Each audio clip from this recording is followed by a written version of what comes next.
Salut les devins, c'est Saikyo. Il est l'heure pour moi de vous proposer ma review de l'épisode 126 de Dragon Ball Super qui m'a mis une hype de fou. Étant donné que je suis un très grand fan de Vegeta, donc forcément j'ai été servi, je peux pas dire le contraire.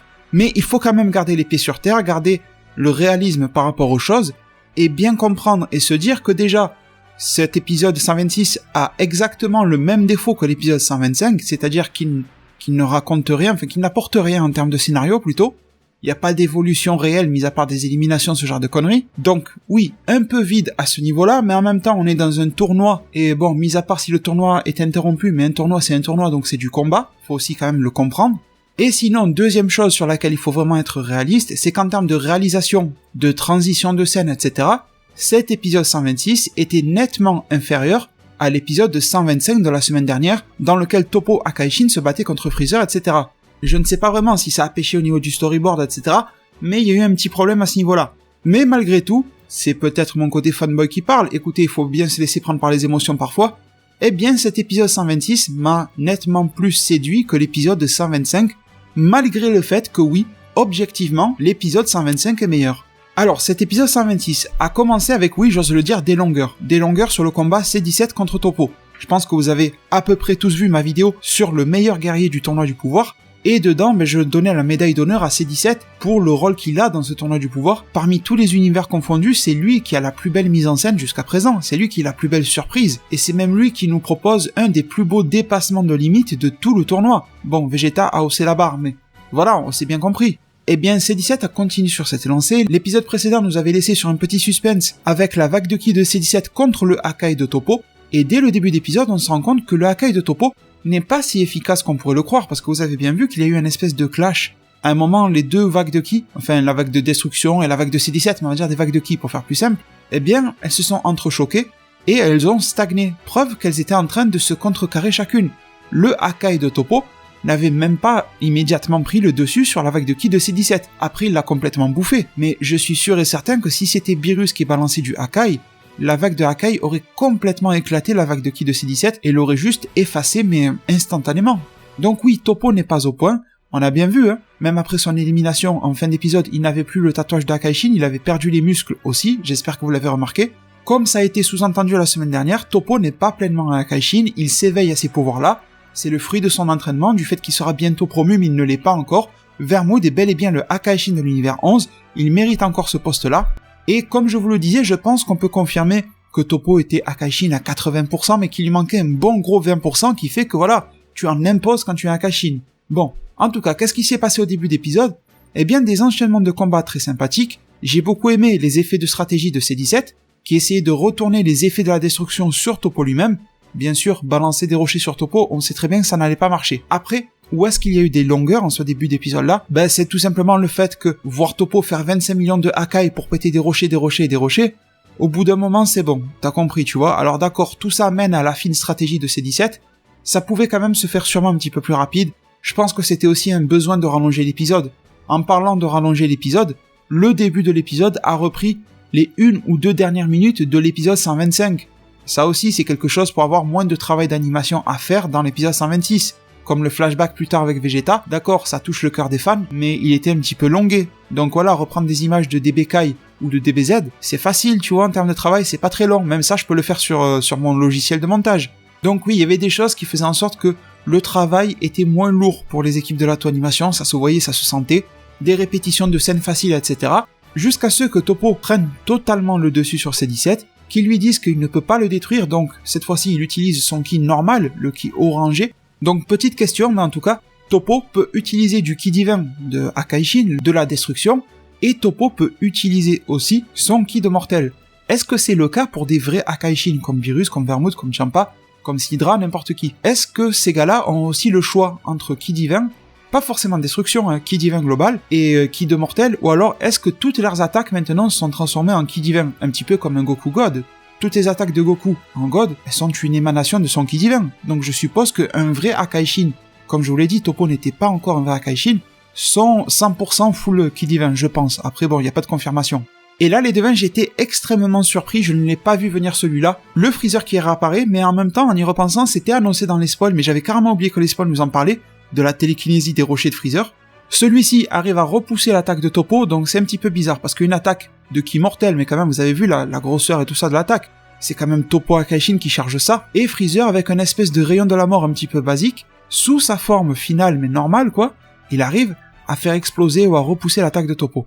C'est un petit peu bizarre quand même. Je n'imagine pas Freezer qui vient de se faire défoncer sous sa forme finale être si puissant que ça, enfin bon, c'est pas bien grave.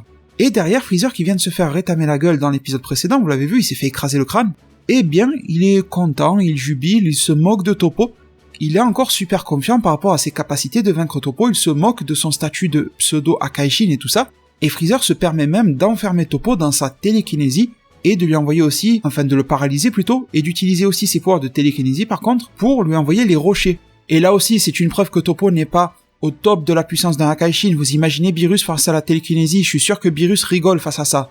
Je suis sûr et certain que Beerus ne se ferait pas enfermer par un truc aussi faible que ça. En plus, un Freezer forme pas golden et tout, non, je n'y crois pas. En tout cas, Toppo s'en libère quand même, encore heureux, manquait plus que ça. Il finit par se débarrasser de Freezer, et vous voyez au final, tout ce début d'épisode, c'est que du combat, et d'ailleurs, tout l'épisode aussi, mais là où ça deviendra vraiment intéressant, c'est la deuxième moitié d'épisode. La première jouait vraiment avec les longueurs de scène entre Freezer, C17 et Toppo, ce qui est un petit peu dommage pour un épisode de cette qualité-là dans sa deuxième moitié. Toppo apparaît comme une bête imbattable, mais il est tout autant imbattable qu'inefficace, parce que qu'est-ce qu'a fait Toppo au final entre ces deux épisodes ? Il a tabassé Freezer, mais Freezer maintenant il est debout, ça m'étonnerait pas que très bientôt il nous ressorte le Golden parce qu'il aura soufflé un petit peu et il va récupérer.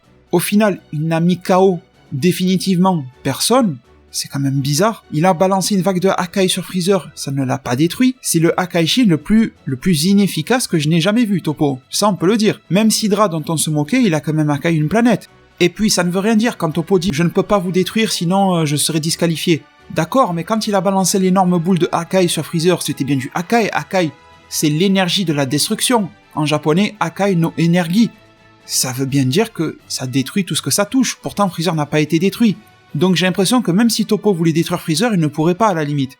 Et bon, tout ça pour en arriver sur une phase nettement plus sympathique de l'épisode déjà, avec une transition un petit peu foireuse, parce que, voilà, ça sort de nulle part, hein, ils auraient pu trouver une bien meilleure transition, soi-disant des éclats de ki ou je sais pas quoi, de la part de Goku, Vegeta et Jiren qui arrivent sur Toppo. Franchement, il y avait bien mieux à trouver, c'est pour ça que je vous dis qu'en termes de construction, ce 126 était nettement en dessous du 125 qui enchaînait beaucoup mieux ses scènes et tout ça. Bref, en tout cas, pendant l'espace de quelques secondes, on voit Jiren, Goku, Vegeta se taper. D'ailleurs, Jiren lui aussi a fait preuve d'inefficacité. Il semble avoir les moyens d'éliminer Goku et Vegeta, mais il ne le fait pas. C'est très bizarre aussi. Tout ça pourquoi ? Pour que dans une scène assez cool et assez classe, Toppo et Jiren se mettent d'accord pour changer d'adversaire. En gros, Jiren garde Goku, Toppo garde Vegeta, et C17 et Freezer, on sait pas trop ce qu'ils font. Sincèrement, j'en ai aucune idée. Si vous avez une réponse, dites-le moi, mais franchement, qu'est-ce que faisaient Freezer et C17 ? Alors là, je sais vraiment pas.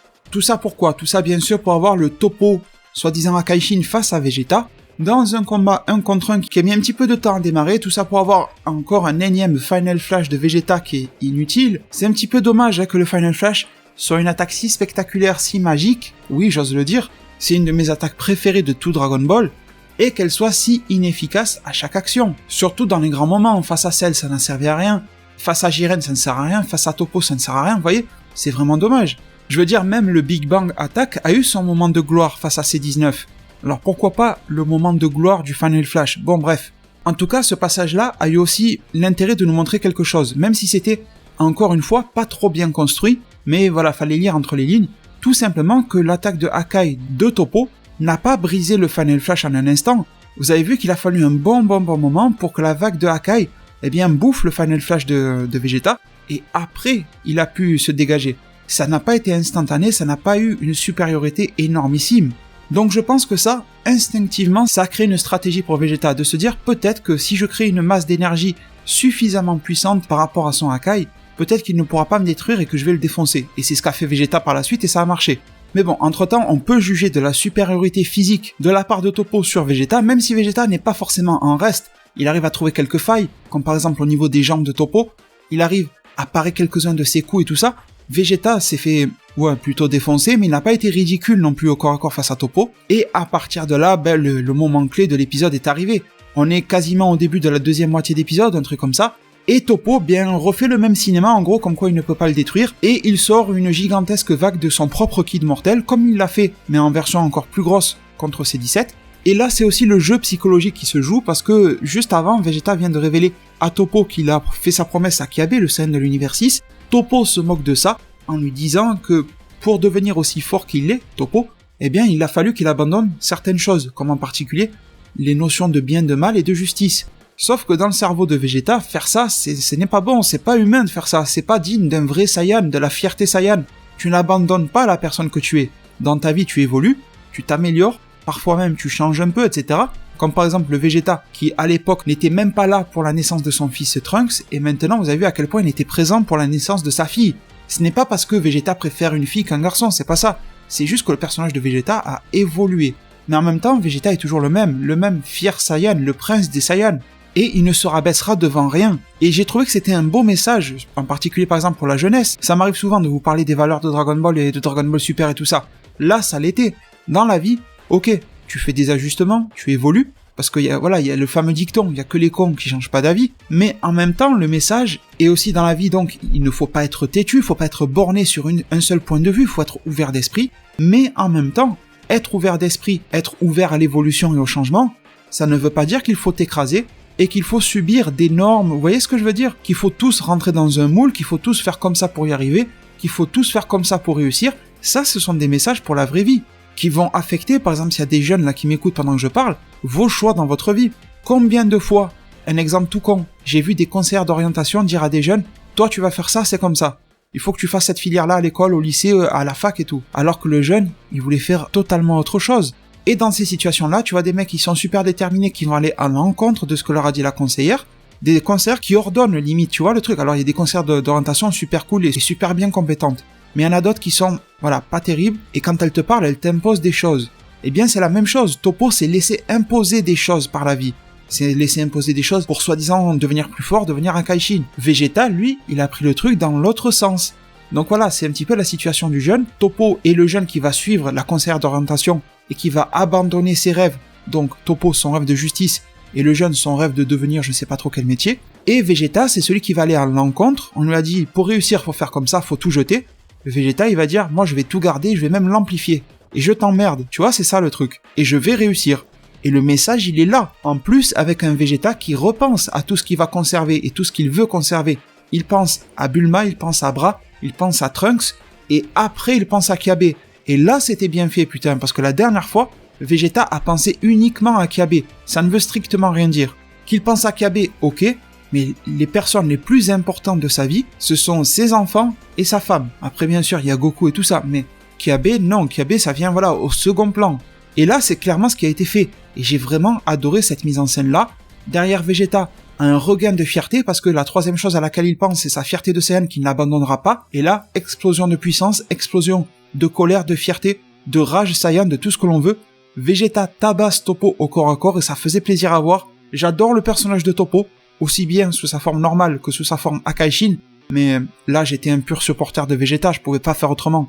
Vegeta a été digne du titre de l'épisode 126, surpasse même les dieux. Toppo a été surpassé par Vegeta. C'est vrai qu'il y aura aussi eu un défaut que j'ai oublié de relever, mais ça c'est un défaut d'épisode 125 et 126, c'est-à-dire qu'on nous a vendu Toppo comme ayant une vague de Hakai, une aura de Hakai tout autour de lui, de destruction, sauf que tous les coups au corps à corps, quand il a attrapé Freezer par le crâne, quand Vegeta lui tape dessus, enfin c'est 17 ou peu importe, eh bien ça ne fait rien en fait. Ça ne détruit pas les gens, donc je sais pas si c'est un oubli de la Toei ou si c'est un oubli volontaire, enfin aucune idée, mais c'est vrai que c'est pas très cohérent.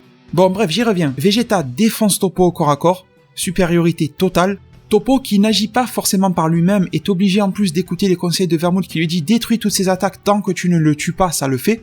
Et Vegeta, alors là c'est vrai que petite fierté de l'avoir prédit dans ma review du futur, je suis pas du genre à jubiler par rapport aux revues du futur, mais là, ça me fait plaisir de l'avoir vu en tout cas.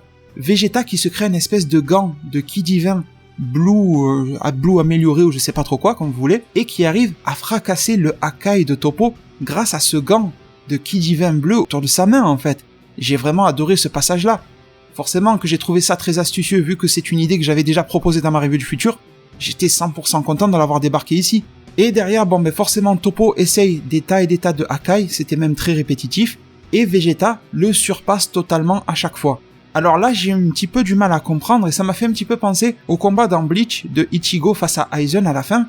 Il y avait Ichigo qui était en train de défoncer Aizen au corps à corps et derrière, Ichigo a passé sous son autre forme et a utilisé le Mugetsu, en sachant que le Mugetsu, ça a un effet négatif énorme, c'est-à-dire que tu perds tes pouvoirs. Donc normalement, c'est une attaque de dernier retranchement. Mais pourtant, Ichigo défonçait Aizen au corps à corps, donc je ne comprenais pas pourquoi Ichigo en était arrivé là. Et bien là, cette situation s'est recréée pour moi, parce que Vegeta dominait totalement Toppo au corps à corps, alors pourquoi est-ce que Vegeta a eu recours à son attaque de l'explosion finale ? La fameuse explosion qu'il avait déjà fait contre Majin Buu à l'époque quand il était sous forme de Majin Vegeta. C'est une attaque de dernier recours qui aurait pu lui coûter la vie. Vegeta d'ailleurs pensait sûrement qu'il allait crever. Il ne savait pas forcément que son corps allait tenir par rapport à l'explosion comparé à l'époque. Donc pourquoi ne pas avoir continué au corps à corps ? Pourquoi ne pas avoir continué avec des Final Flash, des Big Bang, des canons Garrick, des choses comme ça ? Là aussi, incompréhension de ma part. Et j'y reviens, je vous le redis, cet épisode 126 a été un pur kiff émotionnellement en tant que fan de Vegeta, mais il était moins bien construit que l'épisode 125, c'est un fait. En tout cas, la scène qui s'ensuit est totalement épique. Derrière, on voit Vegeta qui charge son énergie, et on voit direct que ça ressemble à ce qui s'est passé à l'époque avec la sphère autour de Majin Vegeta. Piccolo s'en rend compte immédiatement, bien sûr la référence, Piccolo était dans les parages à l'époque. On a la scène qui est repompée, enfin qui est totalement copié-collé, de Dragon Ball Z ou Dragon Ball Kai, je pense que la Toei a repris Dragon Ball Kai, enfin bon, peu importe. Vegeta qui se fait péter contre Majin Buu, je pense que le flashback aurait pu être plus court. J'ai trouvé un tout petit peu long et je pense que la Toei a mis un flashback long pour dire ça fera kiffer les fanboys de Vegeta, l'émotion, le machin, et en même temps, ça nous fait gratter 30 secondes d'épisode à pas avoir besoin de faire de scènes d'animation. Bon, c'était pas nul, hein, loin de là, mais j'ai senti cette petite longueur. À la limite, s'ils avaient voulu faire les choses avec classe, il fallait qu'ils redessinent et qu'ils refassent les scènes de l'époque. Là, j'aurais applaudi. Ils auraient pu m'en faire limite 2 minutes, vous voyez. Refaites au goût du jour avec une animation et des dessins modernes, plutôt que de prendre un vieil épisode de Dragon Ball Kai et de lui mettre un espèce de filtre avec des couleurs un petit peu douces dessus, parce qu'en plus il y avait un filtre. Sincèrement, là, ça aurait été cool. Et dans Dragon Ball Super, on a déjà eu des scènes de Dragon Ball Z et Dragon Ball qui ont été refaites. Alors pourquoi pas celle-ci ? Ça aurait été super. On aurait tous kiffé, mais bon, ça n'a pas été le cas. Alors derrière, Toppo sent que ça commence à puer la merde, et Toppo fait aussi une chose dont je vous avais parlé dans ma review du futur, un espèce de Final Flash de boule de Hakai, c'est-à-dire qu'il en fait une de chaque côté, donc 2 en tout, il les rassemble au milieu, ça fait une boule de Hakai énormissime pendant que Vegeta est en train de tout faire exploser dans tous les sens. J'ai remarqué un truc, les devins, vous allez rigoler, j'ai l'impression que quand Vegeta fait un truc hyper classe, 90% du temps c'est quand il a des veines qui lui arrivent sur le front et un petit peu partout sur le corps. Majin Vegeta, là maintenant sa nouvelle transformation, il a des veines. À l'époque, quand il s'est battu contre Rikum par exemple, qu'il a fait une espèce de Final Flash aussi, voilà, à chaque fois il a ces espèces de veines, et quand il a pas les veines qui lui sortent, ça veut dire qu'il va mener un combat joli mais qu'il va se faire défoncer. Vous essayerez de faire le calcul et de revoir les épisodes, vous allez voir, c'est pas si faux que ça ce que je dis. En tout cas, l'heure du choc Hakai gigantesque face à explosion finale de Vegeta arrive et la collision est énorme.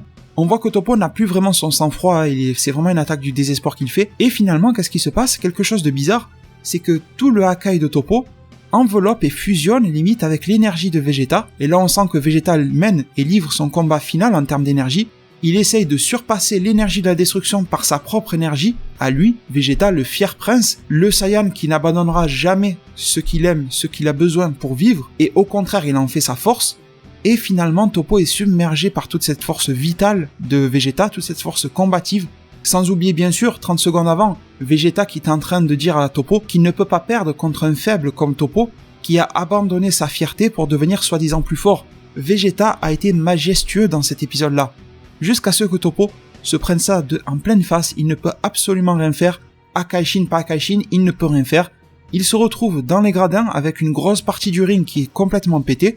D'ailleurs, je pense que ces rochers qui volent là en lévitation pourront être exploités. Je pense si tu sautes depuis le ring central jusqu'à un petit morceau, peut-être pour te dégager d'une attaque ou quoi. Je pense que ça doit passer dans les règles, hein, on verra bien. Mais en tout cas voilà, Toppo est dans les gradins. On voit qu'il n'a plus sa musculature, il est redevenu gros, on voit plus les tablettes d'abdos et tout ça, on voit qu'il est redevenu un Toppo gras quoi. Toppo est éliminé, bien sûr là, les Zénos sont heureux, et le fameux suspense, est-ce que Vegeta est vivant ou pas ? Bien sûr qu'il l'est, et je suis content parce que là Vegeta n'est pas dans le genre ouais c'est moi le prince, j'ai gagné, non, il était pas en train de jubiler comme après son Final Flash face à Jiren qui n'a servi à rien. Vegeta était dans le réel, Vegeta était dans le dur, dans le concret. Il était toujours très sérieux, il regrettait vraiment d'avoir perdu toute son énergie là-dedans, et dans sa tête, il envisageait déjà comment combattre Jiren. Donc non, là Vegeta n'était pas en train de s'envoyer des fleurs à lui-même, et j'ai beaucoup aimé cette réaction de Vegeta là. Bien sûr, un Vegeta sans le haut de ses vêtements, donc en gros on a eu Toppo sans le haut de ses vêtements, Vegeta sans le haut, mais pas encore Goku. Donc bon, c'est intéressant, et d'ailleurs j'ai même envie de vous dire, si végétaux il y a, on risque de se diriger vers un végétaux torse nu, ce qui serait assez drôle et plutôt innovant entre gros guillemets, surtout innovant pour Bandai Namco, qui pourra vendre de belles figurines de végétaux torse nu. Et au final, que se passe-t-il en cette fin d'épisode ? Eh bien quelque chose que j'ai beaucoup aimé, c'est tout simplement Jiren, qui se livre beaucoup plus émotionnellement je trouve. Avec par exemple un Jiren qui avait l'air affecté et plutôt en colère de la prestation de ses collègues Dispo et Toppo, en particulier Toppo en lui disant j'en attendais plus de toi. Il était vraiment déçu de la prestation de ses collègues, en ayant un Jiren qui félicite aussi Vegeta pour son exploit d'avoir éliminé Toppo, et en ayant aussi un Jiren qui s'est mis à sourire, chose qui est tout à fait nouvelle. C'est peut-être un choix d'animation, mais bon, en tout cas, il y a eu un enchaînement de différentes émotions chez Jiren. On avait limite un Jiren Saiyan, là vous avez vu la manière dont il a réagi, qui a rigolé, qui a dit voilà, là je vais vous montrer quelque chose de bon. C'est ce qu'il a dit. Et il se met à power up, et c'est la fin de l'épisode. Et bien sûr, à ce moment-là, tout le monde est inquiet de ce qu'il se passe, et il y a vraiment de quoi avec ce plan magnifique sur Vegeta, etc. Et cette fin sur le Jiren qui power up à fond.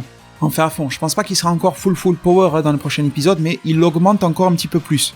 Donc j'ai vraiment beaucoup aimé cette fin-là, par rapport justement au fait que Jiren se livre plus en termes de puissance, mais aussi moralement, psychologiquement. On avait un personnage qui était très froid, et on a un personnage maintenant qui devient plus classique Dragon Ball. Un personnage un petit peu hautain, un personnage un petit peu trop fier, un personnage qui a l'air heureux de sa puissance, et un personnage qui dénigre les autres. Là, Jiren m'a fait typiquement penser à Vegeta dans ses premières apparitions. Quand on voyait Vegeta avec Nappa à l'époque et tout, Vegeta raisonnait de la même manière. Donc les deux, vous avez compris. Forcément que je donne une médaille d'honneur à cet épisode-là pour la mise en avant énormissime de Vegeta. Mais après, je ne peux pas lui décerner la médaille du meilleur épisode de quoi que ce soit, tout simplement pour ses problèmes visibles de structure, de construction, d'enchaînement de scènes, probablement de storyboard, de réalisation. Si tout ça avait fonctionné, on aurait sûrement eu le meilleur épisode de Dragon Ball Super, mais malheureusement, ça n'a pas pu être le cas. Mais c'est bien sûr un de mes top favoris épisodes. Tout le monde a l'air bien fatigué, j'ai l'impression de plus en plus qu'on se dirige vers une fusion végétaux. Je vous rappelle qu'il y a 2 paires de Potara dans l'univers 7, je ne vois pas pourquoi elles ne seraient pas exploitées tôt ou tard. Je sais, ça va plaire à certains et déplaire à d'autres, mais bon, quand Végétaux sera là, on verra bien ce que ça donne. En tout cas les devins, je vous remercie énormément de m'avoir suivi et écouté durant cette vidéo-là, et j'espère vraiment pouvoir vous retrouver très nombreux au niveau des likes, les j'aime, vos soutiens sont super importants et c'est vital pour ma chaîne YouTube. Je vous en remercie déjà du fond du cœur. Prenez tous super bien soin de votre futur et à plus pour le prochain Zard Divinatoire.